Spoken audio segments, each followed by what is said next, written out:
Hello guys, welcome back to this channel. In today's video, I'm going to show you how you can create AI family group photo for free.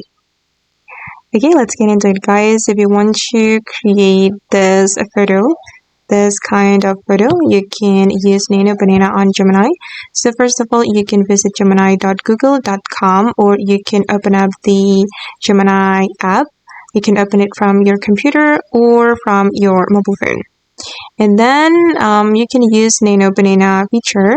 You can click on this icon and then you can choose create images. And then you're going to upload the photo that you want to edit. You can choose the photo as much as you like, and I'm just going to pick random photo. For example, this one, and also guys, and also this one. Just pick random photos and then click on open, and then you're going to add this prompt.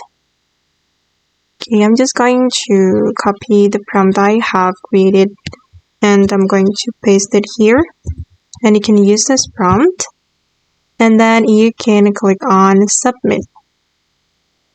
Okay, and let's see how it looks. Okay, and this is the result, and if you want to download it, you can click on this download icon, and then the video will be saved to your device. And sorry for the photos guys, I just combined random photos from my device. Okay, and that's all the tutorial for today. I hope this video will be useful for you. Thank you so much for watching, and bye!